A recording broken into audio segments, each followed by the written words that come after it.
विश्लेषण की शुरुआत सबसे पहले आज हम उस हिस्से से करेंगे जिसे आप, मैं या हम जैसे किसी भारतीय को उन तस्वीरों को देखने के बाद शायद जिंदगी में कभी उसे याद करने की तमन्ना नहीं होगी, हसरत नहीं होगी। 2 जून जो बीत गया, वो 2 जून चला तो गया लेकिन इतना दर्द दे गया है जिस दर्द का एहसास आज तक हर एक हिंदुस्तानी को है, क्योंकि उस तस्वीर में सिर्फ पीड़ा है, दर्द है, मातम है, अपनों को खोने के बाद रोते बिलखते चीखते परिवार वाले हैं और कई सारे सवाल हैं।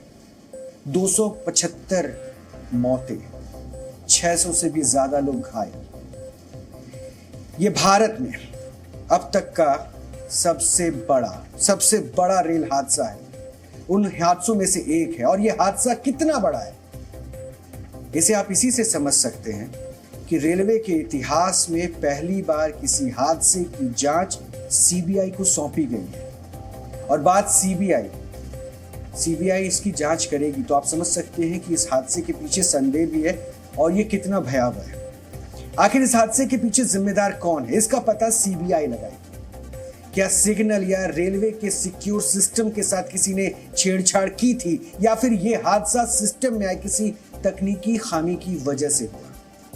यानी जितना बड़ा ये हादसा है, हादसों के बाद पैदा हुए सवाल उससे भी कहीं ज्यादा बड़े हैं। और इसलिए आज हम डीएनए में इस पूरे हादसे का इन्वेस्टिगेटिव विश्लेषण करेंगे, एक एक करके इन सवालों के जवाब तलाशेंगे। यह हादसा 2 जून को शाम 7:10 पर हुआ था और इस हादसे को लेकर कई तरह की जानकारियां और थ्योरीज भी सामने आई, कई तरह की थ्योरीज। सबसे पहले जो जानकारी मिली उसके मुताबिक जिस बहानगा बाजार स्टेशन के पास यह हादसा हुआ वहां लूप लाइन पर एक मालगाड़ी खड़ी थी, जबकि उसके ठीक बगल में यानी अप लाइन पर हावड़ा से चेन्नई जा रही कोरोमंडल एक्सप्रेस गुजर रही थी। कोरोमंडल एक्सप्रेस डिरेल हुई और फिर उसकी पलटी हुई बॉगियों और इंजन की मालगाड़ी से टक्कर हो गई। कोरोमंडल एक्सप्रेस का इंजन मालगाड़ी पर चढ़ गया और कुछ बॉगियां ट्रैक से तीसरे ट्रैक पर जा गिरी और इस तीसरे ट्रैक पर बेंगलुरु हावड़ा एक्सप्रेस गुजर रही थी, जिसने कोरोमंडल एक्सप्रेस की इन्हीं पलटी हुई बॉगियों को टक्कर मार दी। हालांकि बाद में एक दूसरी थ्योरी भी सामने आई। इस थ्योरी के अनुसार यह पता चलता है कि हावड़ा की तरफ से आ रही Coromandel express electronic point system और इंटरलॉकिंग सिस्टम में आई गड़बड़ी की वजह से मेन लाइन में ना जाकर लूप लाइन में चली गई और लूप लाइन पर पहले से ही एक मालगाड़ी खड़ी थी जिसमें आयरन ओर लदा हुआ था और करीब 128 किलोमीटर प्रति घंटे की रफ्तार से गुजर रही कोरोमंडल एक्सप्रेस ने इस मालगाड़ी को पूरी रफ्तार के साथ टक्कर मार दी। टक्कर इतनी जबरदस्त थी कि कोरोमंडल एक्सप्रेस का इंजन मालगाड़ी की बॉगियों के ऊपर चढ़ गया और उसकी कई बॉगियां रेलवे ट्रैक के दोनों तरफ बिखर गई। इसमें से कुछ बॉगियां पास में मौजूद तीसरे ट्रैक पर जा गिरी और हादसे के वक्त इस तीसरे ट्रैक पर बेंगलुरु हावड़ा यशवंतपुर एक्सप्रेस गुजर रही थी और इस ट्रेन की ट्रैक पर गिरी कोरोमंडल एक्सप्रेस की बॉगियों से टक्कर हो गई, जिसके बाद इस ट्रेन की कुछ बॉगियां भी पटरी से उतर गई। यानी इस तरह एक साथ 3 ट्रेन हादसे का शिकार हो गए और इसलिए इस हादसे में हताहतों की संख्या इतनी ज्यादा बढ़ गई। रेलवे सूत्रों के अनुसार करीब 128 किलोमीटर प्रति घंटे की रफ्तार से गुजर रही कोरोमंडल एक्सप्रेस को बहनगा बाजार रेलवे स्टेशन का सिग्नल पहले ग्रीन मिला था, लेकिन अचानक से इसे वापस ले लिया गया, यानी सिग्नल रेड हो गया और इसके बाद ट्रेन लूप लाइन में चली गई और वहां खड़ी मालगाड़ी से टकरा गई। अब यहां कई सवाल खड़े होते हैं कि क्या एक मानवीय गलती थी या फिर सिस्टम का फेल्योर या फिर किसी ने जानबूझकर सिस्टम से छेड़खानी की और जिसका नतीजा इतना जानलेवा साबित हुआ। रेल मंत्री अश्विनी वैष्णव ने सिग्नल गड़बड़ी की बात मानी है और उन्होंने कहा है कि इलेक्ट्रॉनिक इंटरलॉकिंग सिस्टम में गड़बड़ी की वजह से यह हादसा हुआ और हादसे के पीछे की ठोस वजह और इसके पीछे शामिल लोगों की पहचान कर ली गई है और किसी को छोड़ा नहीं जाएगा। यही नहीं, रेल मंत्री ने इस एक्सीडेंट की सीबीआई जांच करवाने के आदेश भी दिए हैं, यानी इस पूरे घटनाक्रम की जांच सीबीआई करेगी। जिस सिचुएशन में ये दुर्घटना हुई है और जो परिस्थितियां हैं उन सबको ध्यान में रखते हुए जो कुछ अब तक का एडमिनिस्ट्रेटिव इंफॉर्मेशन मिली है उस सबको ध्यान में रखते हुए आगे की इंक्वायरी के लिए, आगे के इन्वेस्टिगेशन के लिए इस केस को, इस पूरे मामले को सीबीआई के पास देने का रेलवे बोर्ड की तरफ से रिकमेंडेशन किया जा रहा है। कुछ दूसरे रेलवे अधिकारियों ने भी पटरी में तोड़फोड़ और इलेक्ट्रॉनिक इंटरलॉकिंग सिस्टम में छेड़खानी की आशंका जताई है। और रेलवे सूत्रों के अनुसार पॉइंट मशीन और इंटरलॉकिंग सिस्टम एरर प्रूफ और फेल सेफ है। इन्हें फेल सेफ सिस्टम इसलिए कहा जाता है क्योंकि अगर किसी वजह से ये फेल भी हो जाते हैं तो सभी सिग्नल लाल हो जाएंगे और ट्रेनें वहीं रुक जाएंगी। लेकिन इसके बावजूद सिग्नल में न सिर्फ गड़बड़ी हुई बल्कि कोरोमंडल एक्सप्रेस गलत ट्रैक पे जाकर वहां खड़ी मालगाड़ी से टकरा गई। जी मीडिया की टीमें लगातार ग्राउंड जीरो पर मौजूद है और इस हादसे के जुड़े पहलुओं की पड़ताल भी कर रही है। और इस दौरान हमने घटनास्थल पर मौजूद चश्मदीदों, ट्रेन में सवार यात्रियों और रेलवे के अधिकारियों से बात की। उससे जो तस्वीर निकलकर सामने आई है वो आज हम आपको अपनी ग्राउंड रिपोर्ट के जरिए दिखाएंगे ताकि आप इस हादसे को पूरी तरह समझ सकें। देखिए सर।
रही है।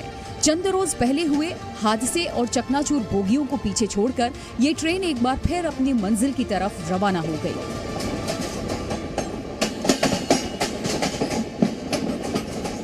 सोमवार दोपहर जब ये ट्रेन एक बार फिर बहानगा बाजार रेलवे स्टेशन से गुजरी तो उस हादसे की यादें एक बार फिर ताजा हो गई। शुक्रवार शाम 7 बजे कोरोमंडल एक्सप्रेस का जो है एक्सीडेंट होता है और उस जगह पर जहां एक तरफ ट्रेन सर्विसेज को बहाल कर दिया गया है, फिर एक बार यहां पर शालीमार चेन्नई कोरोमंडल एक्सप्रेस दिख रही है। आप देखिए नाम लिखा हुआ है हावड़ा चेन्नई शालीमार, ये कोरोमंडल एक्सप्रेस है। यहां से धीरे धीरे स्पीड से होते हुए आगे बढ़ रही है। आपको बता दें शुक्रवार ये जो एक्सीडेंट हुआ था और कोरोमंडल एक्सप्रेस के 8 से 10 डिब्बे जो है वो पटरी से उतर गए थे। 275 लोगों की जान चली गई। उसके बाद ये पहली इसी रूट पर कोरोमंडल एक्सप्रेस जो है वो चल रही है। पिछले दिनों में जितनी भी ट्रेन जा रही थी इस रूट से, सभी ट्रेनों को जो है दर्जनों ट्रेनों को डाइवर्ट किया गया था। लेकिन उसके बाद फिर एक बार कोरोमंडल एक्सप्रेस हम यहाँ पर देख रहे हैं। रेलवे के सैकड़ों कर्मचारियों ने दिन रात कड़ी मेहनत और मशक्कत के बाद ट्रैक को एक बार फिर से खोल दिया और 51 घंटे बाद जब ग्राउंड जीरो से पहली ट्रेन गुजरी तो वहां मौजूद रेल मंत्री अश्विनी वैष्णव ने भी हाथ जोड़ लिए। इस दौरान वहां से वंदे भारत भी गुजरी और कोरोमंडल एक्सप्रेस भी। और इन ट्रेनों में सवार यात्री उस हादसे को याद न करें, वो कोरोमंडल एक्सप्रेस की चकनाचूर बोगियां देखकर सहम न जाएं। इसीलिए रेलवे ट्रैक के दोनों तरफ पर्दा डाल दिया गया। ओडिशा के बालासोर में जिस जगह पर यहाँ दुर्घटना घटी थी ट्रेन की, अब उस जगह को दोनों तरफ से ढक दिया गया है। हम आपको तस्वीरों के माध्यम से दिखाते हैं कि दोनों तरफ जो अप लाइन और मेन लाइन है वहां पर व्यू कटर्स लगाए गए हैं, क्योंकि दोनों तरफ जो डिब्बे कैप्साइज हुए थे, जो ट्रेन के डिब्बे डिरेल हुए थे, पटरी से उतर गए थे, उनको साइड पे रखा गया है। तो फिलहाल जब यहाँ से ट्रेन आगे गुजरेगी, चाहे गुड्स ट्रेन हो या फिर पैसेंजर पैसेंजर ट्रेन हो, यहाँ पर ये सुनिश्चित किया जाएगा कि जिस जगह वो कैप्साइज हुए, जो डिब्बे हैं रखा गया है, वो कोई ना देख सके। क्योंकि जिस तरह से दर्दनाक हादसा हुआ, 275 लोगों की जान चली गई, ये जाहिर है कि जो लोग अब यातायात करेंगे पैसेंजर ट्रेन्स में, उनमें भी काफी दहशत होगी और साथ ही काफी डर के साए में वो सफर कर रहे होंगे।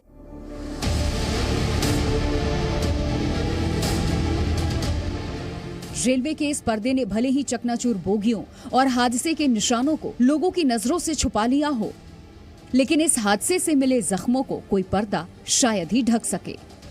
इसीलिए जब जी मीडिया की टीम ग्राउंड जीरो पर पहुंची तो वहां जगह जगह पर इस हादसे के सबूत और तबाहियों के निशान बिखरे नजर आए। 2 जून की शाम 6:55 पर कोरोमंडल एक्सप्रेस के डिरेल होने की वजह से इस बालासोर में सबसे बड़ी ट्रेन दुर्घटना होती है, जिस वजह से सैकड़ों लोगों की मौत हो जाती है। जब मैं यहाँ पर पहुँचा ग्राउंड जीरो पर पड़ताल करने के लिए, तो मैंने ये तस्वीरें देखी। ये बैग है, लोग सफ़र करते हैं अपने सामान के साथ। दरअसल ये जिम्मेदारियों का बोझ था और उन्हीं जिम्मेदारियों के निर्वहन के लिए ये लोग नौकरी की तलाश में, अच्छे भविष्य की आस में लगातार मुसाफिर की तरह सफ़र करते हैं। लेकिन उनको ये नहीं पता था, जिन लोगों की मौत हुई, कि शायद ये उनकी ज़िंदगी की आखिरी सफ़र हो और ये उनकी आखिरी मंजिल हो। और ये तस्वीरें भी काफ़ी भावुक करने वाली हैं। कैसे लोग नौकरी की तलाश में अपने घर परिवार के लिए अपना घर छोड़कर जाते हैं, लेकिन बीच में उन्हें इस हादसे का शिकार होना पड़ता है। बालासोर जिले के जिस बहानगा बाजार रेलवे स्टेशन के पास हादसा हुआ, वो बस्ती वाला इलाका है। इसीलिए जब हादसा हुआ तो स्थानीय लोग ही सबसे पहले मदद के लिए पहुंचे। उन्होंने क्या देखा, वो हादसे के बारे में काफी कुछ बयान करता है। पहले इधर तो हम आए हैं, आने के बाद 3 बोगियां इधर गिर गया था। हाँ। उसके बाद वो वाला जैसे है वो सारे गिर गया था उधर। हाँ। पहले बेसी ज्यादा हुआ था, उधर में ट्रेन ऊपर का ट्रेन चढ़ गया था। हाँ। सारे बिखर गया था। हाँ। सारे बिखर गया था। शायद 2-4 उस टाइम शाम हो गया था, पता नहीं चल रहा था। फिर भी हम मोबाइल लाइट से लेके जितना देखा वही इतना बार देखा है, लेकिन जो देखने वाला नहीं था वही देखे हम लोग। लेकिन आदमी का जो चित्कार चल रहा है, वो बचाओ सब हो रहा है, सारे आवाज़ आ रहे हैं, ऐसे ही सुना ही दिया हमने। बहानगा बाजार के हिरण्य में रथ का मकान हादसे वाली जगह के बिल्कुल करीब है और जब हादसा हुआ वो वहीं मौजूद थे। टक्कर इतनी जबरदस्त थी कि रेलवे ट्रैक से काफी दूर मौजूद हिरण्य में रथ भी इसकी चपेट में आ गए। बालासोर में जिस जगह पर यह ट्रेन हादसा हुआ है उसके बिल्कुल नज़दीक एक घर है। उस घर की तरफ हम जा रहे हैं। ये वो चश्मदीद हैं जो उस वक्त यहाँ पर मौजूद थे और अपनी आंखों के सामने इस पूरे दर्दनाक हादसे को देखा है और ये महसूस किया है कि कैसे यहाँ पर लोगों की जान जा रही थी। इस हादसे की वजह से लोग मदद की अपेक्षा कर रहे थे, क्योंकि तुरंत जब ये हादसा हुआ किसी को कुछ समझ में नहीं आया होगा कि कैसे क्या हुआ है। और यहाँ पर जो एक शख्स हैं ये आसपास ही मौजूद थे, इनके पैर में भी चोट लग गई इस हादसे की वजह से। इस वाले लाइन पर 1 नंबर में मालगाड़ी खड़ी थी और इसके अंदर इस तरफ से जो ट्रेन जा रहा था उसका नाम क्या था, कोरोमंडल। कोरोमंडल एक्सप्रेस पहले लाइन के बाहर आ गया और उसके बाद उस तरफ से आ रहा था यशवंतपुर एक्सप्रेस। जब कोरोमंडल एक्सप्रेस ने लाइन के बाहर जाके वो मालगाड़ी को जब टकराया तब उसका बग्गी जाके पहले वो जो यशवंतपुर के ये से लास्ट 3 बग्गी से टकराया। ओके, यानी कि मैं अगर समझूं तो कोरोमंडल और यशवंतपुर में आपस में कोई डायरेक्ट टक्कर नहीं हुई। नहीं, ये रेलगाड़ी एक्सप्रेस और मालगाड़ी के बीच टक्कर हुई। ये आपने अपनी आंखों से देखा? जी, कोरोमंडल एक्सप्रेस और मालगाड़ी की टक्करी पहले हुई। उसके बाद यशवंतपुर जब आ रहा था यशवंतपुर लगाया उसके अंदर। तो देखिए यहाँ पर जो चश्मदीद है, क्योंकि ये बिल्कुल रेलवे क्रॉसिंग के पास मौजूद थे जहाँ पर यह हादसा हुआ और इस हादसे का शिकार ये भी हुए कि एक पत्थर या लोहा कुछ आया, इनके पैर में आकर लग गया। हिरण्यमय की माने तो कोरोमंडल एक्सप्रेस डीरेल होकर मालगाड़ी से नहीं टकराई थी, बल्कि मालगाड़ी से टक्कर के बाद उसकी 21 बोगियां पटरी से उतर गई। इनमें से 3 बोगियां बराबर की डाउन लाइन पर जा गिरी। जब हादसा हुआ डाउन लाइन पर उसी वक्त यशवंतपुर हावड़ा एक्सप्रेस गुजर रही थी और ट्रैक पर गिरी इन कोरोमंडल एक्सप्रेस की बोगियों से टकराकर उसकी 2 बोगियां भी पटरी से उतर गई। आपको बता दें, रिपोर्ट में कहा गया है कि उस कोरोमंडल एक्सप्रेस 7 बजे के करीब मेन लाइन के लिए उन्हें एक सिग्नल दिया गया और फिर सिग्नल जो है वो उनसे वापस ले लिया गया, क्योंकि रिपोर्ट में कहा गया है कि signal given and taken of. लेकिन मेन लाइन के लिए जब तक उन्हें सिग्नल दिया गया और वापस ले लिया गया, उतनी ही देर में कोरोमंडल एक्सप्रेस जो है वो लूप लाइन में घुस जाती है और उसमें दाखिल होते ही तब देखा जाता है कि उस लूप लाइन में ऑलरेडी एक मालगाड़ी है और चूंकि इतनी ज्यादा तेज रफ्तार थी, 128 किलोमीटर प्रति घंटे के रफ्तार से कोरोमंडल एक्सप्रेस यहां आ रही थी और उनको सिग्नलिंग सिस्टम से जो है पहले मेन लाइन के लिए सिग्नल दिया जाता है, वापस ले लिया जाता है। उतनी ही देर में कोरोमंडल एक्सप्रेस मेन लाइन में न घुसकर लूप लाइन में घुसती है और लूप लाइन में उस समय मालगाड़ी होती है और तेज रफ्तार से वो जाकर टक्कर मारती है उसी मालगाड़ी में। कोरोमंडल एक्सप्रेस के इंजन सहित कई बोगियां जो है उस मालगाड़ी पर एकदम से घुस जाते हैं और 8 से 10 डिब्बे जो है वो पटरी से उतर जाते हैं। आपको बता दें, इस बीच ये जो बहानगा बाजार का स्टेशन है उसके असिस्टेंट स्टेशन मास्टर को जो है शो कॉज किया गया है, क्योंकि रिपोर्ट में बताया गया है कि एक ह्यूमन एरर था और इसी जो स्टेशन से जो है सिग्नल गलत दिए गए और उस वजह से जो कम्युनिकेशन गैप हुआ स्टेशन मास्टर और साथ ही कोरोमंडल एक्सप्रेस के जो मोटरमैन थे उसके बीच, जिस वजह से वो ट्रेन लूप लाइन में घुस जाती है और मालगाड़ी को जाकर जोर से टक्कर मारती है और इतना बड़ा हादसा होता है। और फिलहाल पूछताछ की जाएगी उस असिस्टेंट स्टेशन मास्टर से जो यहाँ पर उस समय ड्यूटी कर रहे थे और उन्हें फिलहाल शो कॉज किया गया है। ओडिशा के बालासोर से कैमरा पर्सन देवाशीष बोटोपाल के साथ पूजा मेहता, जी मीडिया। हमारी ग्राउंड रिपोर्ट देखकर आप ये समझ गए होंगे कि इस पूरे एक्सीडेंट में सिस्टम का बहुत बड़ा फेल्यूर सामने आया है, फिर चाहे वो सिग्नल से जुड़ी खामी रही हो या फिर गाड़ियों को पास कराने की व्यवस्था से। रेलवे बोर्ड के सदस्य जया वर्मा ने भी इसी तरफ इशारा किया। उन्होंने क्या कहा, आपको ये भी आज जरूर सुनना चाहिए। उस लाइन का डायरेक्शन सेट था, रूट सेट था, हर तरह से सिग्नल सेट थे और सिग्नल ग्रीन थे। ग्रीन सिग्नल का मतलब है ड्राइवर को सिग्नल का इंडिकेशन अगर ग्रीन मिल रहा है, इसका मतलब है उसका आगे का पाथ एकदम क्लियर है और वो सीधा अपनी पूरी स्पीड जो भी उसको परमिटेड मैक्सिमम स्पीड है उस पे वो अपनी गाड़ी को चला के ले जा सकता है। रेलवे के सीनियर अधिकारियों से लेकर रेल मंत्री अश्विनी वैष्णव तक ने इलेक्ट्रॉनिक इंटरलॉकिंग यानी EI सिस्टम में आई खामी को इस हादसे की वजह बताया है। ये क्या होता है, आपके लिए ये भी समझना फिर जरूरी हो जाता है और इसे हम आपको सरल भाषा में समझाते हैं, जिसे जिम्मेदार बताया जा रहा है इस हादसे के पीछे। ट्रेनों के ट्रैफिक को सिग्नल के जरिए मैनेज किया जाता है, यानी किस ट्रैक पर कौन सी ट्रेन कितनी रफ्तार से गुजरेगी, कहां रुकेगी और कहां धीमी होगी, ये सब सिग्नल के जरिए पता चलता है। पहले सिग्नल का ये काम मैनुअली होता था, लेकिन अब इसे सॉफ्टवेयर आधारित इलेक्ट्रॉनिक इंटरलॉकिंग सिस्टम के जरिए मैनेज किया जाता है, यानी संभाला जाता है और ये सिस्टम सिग्नल को भी नियंत्रित करता है और ट्रैफिक और ट्रैक के हिसाब से रेड सिग्नल या ग्रीन सिग्नल देता है।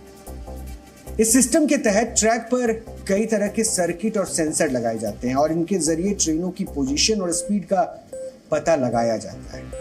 यह सिस्टम दो ट्रेनों के बीच सुरक्षित दूरी बनाए रखने का काम करता है और जरूरत पड़ने पर उनकी पटरियां भी बदलता है ताकि दो ट्रेनों को एक ट्रैक पर आने से रोका जा सके, यानी दोनों ट्रेनों के ट्रैक अलग अलग रहे। भारत का रेल नेटवर्क दुनिया के सबसे बड़े रेलवे नेटवर्क में से एक है और ये कश्मीर से लेकर कन्याकुमारी तक और नागालैंड से लेकर गुजरात तक भारत के अलग अलग हिस्सों को जोड़ता है। ये इतना बड़ा है और भारत में कुल 64,000 किलोमीटर से भी ज्यादा लंबे रेलवे ट्रैक मौजूद हैं, जिन पर रोजाना करीब 22,560 ट्रेनें चलाई जाती हैं। इनमें से करीब 14,000 यात्री ट्रेनें भी शामिल हैं जो देश के करीब 8,000 रेलवे स्टेशनों को कवर करती है। इन ट्रेनों में प्रतिदिन 2.25 करोड़ से भी ज्यादा यात्री सफर करते हैं और यह संख्या ऑस्ट्रेलिया जैसे देश की आबादी से कहीं ज्यादा है, यानी जितनी ऑस्ट्रेलिया की आबादी नहीं है उससे कहीं ज्यादा लोगों को भारतीय रेलवे रोज उसकी मंजिल तक पहुंचाती है। ये ट्रेनें रोजाना करीब 36 लाख किलोमीटर की दूरी तय करती है, यानी धरती से चांद की दूरी लगभग 3.84 लाख किलोमीटर है और इस लिहाज से देश की ट्रेनें रोजाना जितनी दूरी तय करती है उतने में पृथ्वी और चांद के बीच 9 से ज्यादा चक्कर लगाए जा सकते हैं। यही नहीं, पृथ्वी के 97 और चक्कर काटे जा सकते हैं। और ये इलेक्ट्रॉनिक इंटरलॉकिंग इस यात्रा को सुरक्षित बनाता है। इस सिस्टम को फेल प्रूफ भी कहा जाता है, यानी इसमें अगर कोई गड़बड़ी होती भी है तो आसपास के सिग्नल लाल हो जाते हैं और ट्रेनें रुक जाती हैं, इसलिए इसे फेल प्रूफ कहा जाता है।